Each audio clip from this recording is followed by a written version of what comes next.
merupakan sebuah prinsip yang harus kita bangun. Jadi tidak bisa kita misalnya menegakkan Islam dengan malah membuat perpecahan.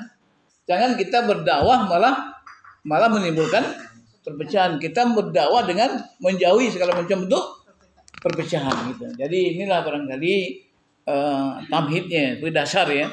Dasar walaupun kita berkumpul bersama buat satu ummah atau jamaah itu menjadi satu kewajiban. Allah perintahkan misalnya yang oleh Muhammad sini dibaca tuh wal takum minkum ummatun yad'una ila khair wa ya'muruna bil ma'ruf wa yanhauna 'anil munkar wa la yakunun. Jadi ada ummah. Ummah itu paling tidak unsurnya 5. Ada imam, ada makmum, ada imamah kepemimpinan, kemudian ada harakah dan ada ghayah. Jadi tidak mungkin kalau misalnya waktu itu banyak sampai 1000 orang tapi tidak jalan ketuanya, tidak tentu anggotanya, tidak jalan itu tujuannya, tidak ada pemimpinannya, tidak ada harakahnya. Itu namanya gerombolan gitu. Jadi ummah itu jalan pemimpinnya siapa yang dipimpin, apa kepemimpinan dibangun, apa visi misinya, platformnya, tujuannya, kemudian apa gerakan yang dilakukan. Itulah yang dikatakan ummah.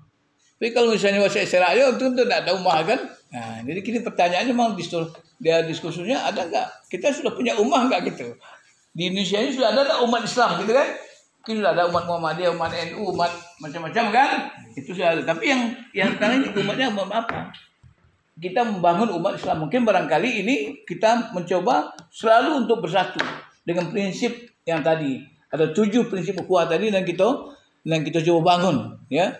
Nah, dengan prinsip tadi ya kita tidak perlu menegasi orang lain, kita berjuang sesuai dengan kemampuan kita, sesuai dengan kompetensi yang kita miliki, sesuai dengan potensi yang kita miliki.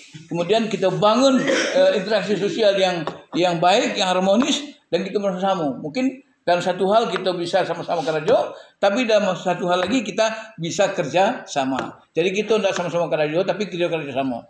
Kalau sama kerja kan masing-masing sama kerja lah. Tapi kita samping sama kerja, kita juga kita kerja. Jadi kita berkumpul untuk kerja sama, bukan untuk sama-sama bekerja. Itu sebenarnya. Kau waktu pengumumannya, itu sebenarnya kaji wah. Bah kita bisa kumpul, kita masing-masing sama-sama kerja. Tapi lapak kumpul sih kita kerja sama mencapai satu tujuan. Tujuan awak khusus di negara itu memagar negara awak. Kita pagar tentu istilahnya pagar itu terus kokoh kan. Tapi kalau pagarnya lama tentu jangan kau boleh mungkin kambingnya masuk lah. Untuk pagar kan. Jadi kita ini memperkuat pagar. Nah dalam rangka memperkuat pagar itulah ada ide-ide gagasan ya. Bagaimana kita menghadapi. Ya, kalau kita bicara Minangkabau, tentu barangkali mungkin Abu tidak bicara soal adat bahasa isyarat sebetulnya, tapi kan prinsipnya lah dulu. Kalau lengkapnya itu adat bahasa isyarat sebetulnya, batiang kali dipatik, bersandi kali didali, adi dali kata tetap syarat mengatur dan memakai. Ada apa namanya ukur jangko di alam di Minangkabau. Nak lurus bontangkan tali, nak tinggi naikkan budi. Nak mulia tapi janji, nak baik basuh je basi, nak kayu kuih mencari, nak labu kuih rugi, nak malin rajin mengaji, nak kokoh paham dikunci. Itu kan prinsip-prinsip dalam apa tu? Dalam apa namanya? Islam. Itu kadang-kadang kan tak dibaca gini kan. Begitu juga ansian penghulu. Siman dulu diwai ucuri foto bona, berpadang lapang malam lebar, oi sampai bertanya pulang sampai beritahu. Khusus yang menyelesaikan keruhanan kemenjonikan. Orang hari bijaksana tahu diruncang ke mencucuk dari condong ke main pok. Lalu makilit bakalam bulan sekap 30. Alun tadi letapam latantu alamek sampai tumbuh. Ikan mengilit nama ia tentu jutaan tino kan tu. Itu. Jadi ke prinsip-prinsip yang perlu kita bangun dalam kehidupan awak. Jadi sekalian jadi kini dalam soal teknis caranya mungkin barangkali itu yang perlu kita bicarakan. Tapi peluang tantangan ke depan apa? Dari segi akimuddin itu tantangan kita apa? Kita terfragmentasi. Kita terjebak, kita kadang-kadang terjebak kepada perbedaan-perbedaan. Padahal perbedaan itu adalah merupakan sebuah kepercayaan. Kita menjadi banyak ini kan perbedaan gua. Allah ciptakan Adam, suatu Hawa, kan gitu. Kalau Adam lu sudah tu, Adam sudah tu tak ada kan? Lah Adam sudah ada kan? Kita ada jadi kita gini kan ada perbedaan. Ada laki-laki dan ada perempuan akhirnya berkembang kan gitu. Jadi perbedaan itu sebuah kekuatan. Sebuah kekuatan yang membangun dinamika dalam perjuangan. Jadi perbedaan itu bukan suatu yang tidak bagus. Itu sebuah karena Allah SWT itu ciptakan kita dalam macam-macam perbedaan. Ya, berbeda pendapat, beda pendapatan kan macam itu lah. Kalau sama pendapatan miskin sama kepayahan. Nah, sekarang kampung hamba terkenal namanya Bangsa Itu Naji namanya. Bangsa Itu Naji itu orang kaya kamu kasih doanya. Tinggal bangsa selain. Dapat menyolam jangan minta menyolam tu lebih tu. Jadi arti itu perbedaan itu penting dalam kehidupan. Oleh karena itu bapak ibu dan hormati. Jadi kita kini kok sebenarnya apa yang ingin kami tawarkan itu. Jadi kami menawarkan di bagian maba kita bersama-sama diajak untuk mempakui pagar gitu. Pagar negari. Dan tadinya landasannya itu yayasan.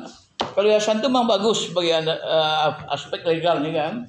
Tapi ada kelemahannya. Karena yayasan bagaimanapun itu tetap dikesankan sebagai ada kepentingan owner, ada kepentingan pendiri di situ. Ya, ada kepentingan. Sehingga kalau misalnya mau wakaf ke yayasan itu bahaya juga. Ya contohnya kita cari di Jakarta misalnya. Kalau kadang Asfian meninggal pendirinya, akibatnya rebutan gitu. Tahiriah gitu juga. Macam-macam itu.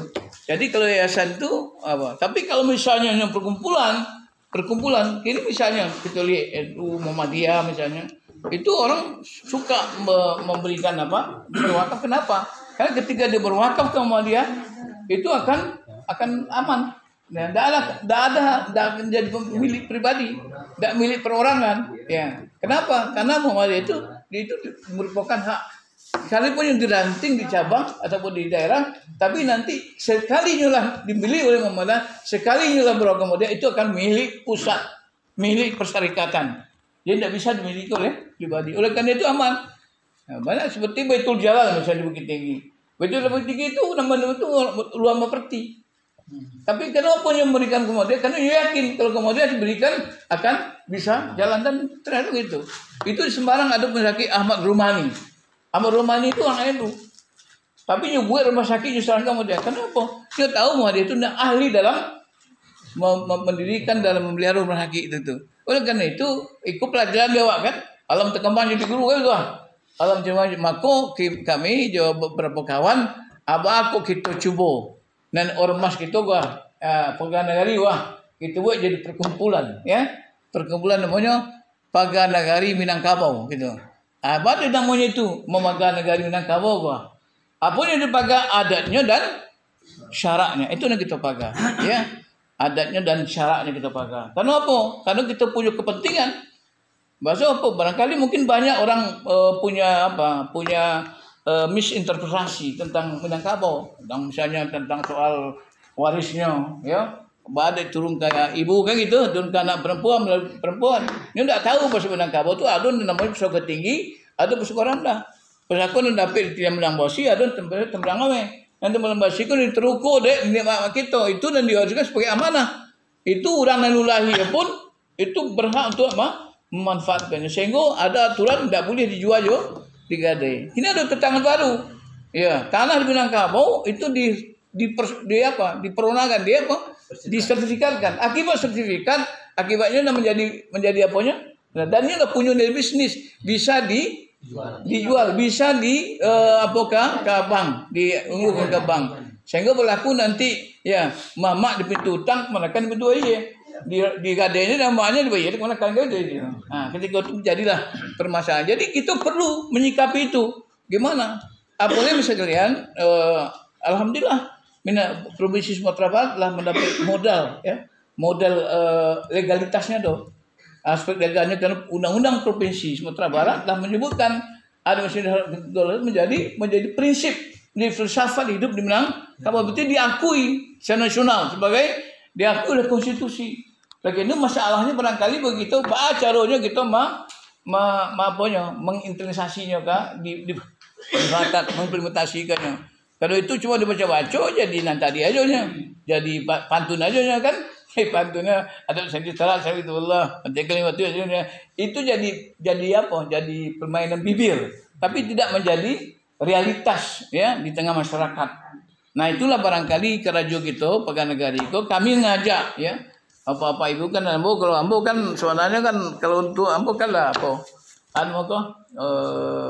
lah tua kalau kawan-kawan bola banyak mendahului ya banyak mendahului ya sama-sama ke Jakarta sama banyak ya 9 tahun. Jadi bagi kamu pertanyaannya satu aja nih, sama aja pertanyaan Nabi Daud, ma ta'buduna min ba'di. Anak kalian sembah setelah aku.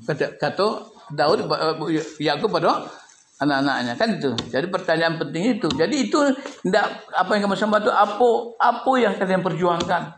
Apa ideologi kalian sudah kuat? Lagi perjuangan apa enggak? Kan itu masalahnya. Jadi ma ta'buduna min ba'di itu harus kita terjemahkan sebagai apa yang Anda kalian perjuangkan ini? Apa pegangan kalian setelah ini? Kan itu. Apa kita akan menjadi orang-orang yang memiliki integritas atau oportunis? Ini mas kalian, maaf saja kita banyak anak-anak begitu ini mulai oportunis. Oportunis pengertian ya mencari peluang, ya.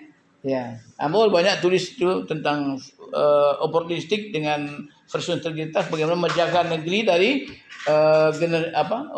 oportunistik di anak angkatan muda. Itu nanti kita kembangkan. Jadi mudah-mudahan nanti Pagar Negara itu akan menjadi satu wadah forum kita untuk bertamu berdiskusi. Kalau ada misalnya hal-hal dan apa itu tuh apa yang Ibu sampaikan Ibu apa tadi, tentu itu masalah manajemen ya.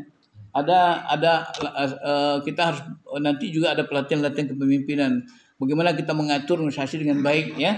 Jadi ada musyawarahnya kita atur itu. Alhamdulillah kita sudah siapkan ya konsepnya, anggaran dasar rumah tangga. Itu akan menjadi acuan kita.